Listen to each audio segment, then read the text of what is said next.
Let's talk to an expert about all this stuff. Michael Shoebridge, a former senior official of our intelligence and defence organisations and now head of Strategic Analysis Australia. Michael Shoebridge, I've been cynical. Bring me back down to earth. What did Australians get out of this meeting between our Prime Minister and China's President? Well, Andrew, I'd like to bring you back down, but I think I agree with you. There was an air of unreality about this whole thing. The pandas, Kung Fu Panda, Tasmanian Devil, and all about deepening trade and growing trade when, as you said, the rest of the world is trying to reverse quietly out of the room with the Chinese economy.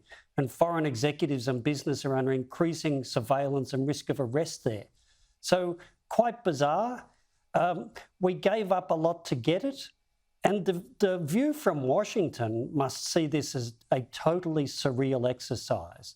He's in Washington urging Biden to spend billions on AUKUS before we do, change congressional laws, force the US Navy to give us submarines. And then this is all about China. He turns up at China and it's all pandas and increasing trade. It does look odd. Oh, it's like... Look, I don't want to stretch the analogy. I've made it once already, and anyone who mentions Hitler loses an argument. But seriously, a little bit like Chamberlain going to Germany in 1939 and coming out saying, hey, the good news is that Hitler likes Alsatian dogs. Seriously. But I tell you what, China really lavished the love on Antony Albanese again today with the Chinese Premier, Xi's number 2, calling him handsome. Have a listen. People were saying that we have a handsome boy coming from Australia. And then there was Antony Albanese actually soaking up all this pomp and ceremony laid on to soften him up. Here he is.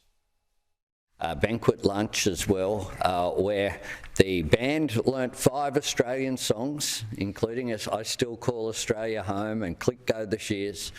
Just shows the extent to which our hosts have gone out of their way to show us courtesy and respect. Looks like with Antony Albanese, flattery is best administered with a trowel. Has China actually softened Michael Shoebridge? Has it decided to play nice? Is it genuinely friendly to Albo? No more talk of war? Is something else going on?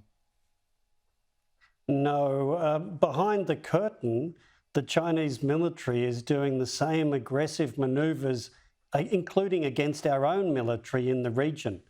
But what is not happening is the government and the defence organisation here are no longer talking about it for operational security reasons.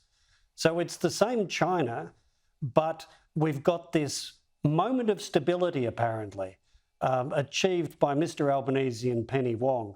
The problem is you cannot have a stable relationship with a destabilising power that's seeking to dominate our region militarily, politically and economically. So this is a vanishing moment of stability. And I think the truth of the relationship was all about the lack of trust and about what happened in Washington, which is all about deterring China from going to war. Can I just ask you quickly, I'm almost out of time, but you mentioned we gave up a lot of things to get this meeting. You just mentioned when the defence establishment now isn't talking much about these military threats and confrontations. Is that what you mean? Is there something else? Well, we're certainly silent about that military aggression against us and our partners in the region, but we gave up 2 winning World Trade Organization cases, one on wine and one on barley, that would have formally labelled China as a coercive trade partner and completely undercut their case to join that big regional trade deal that they want us to back them into. We gave that up for 1 hostage being released and 2 left in prison, and still some sanctions on things that they're all smiling about.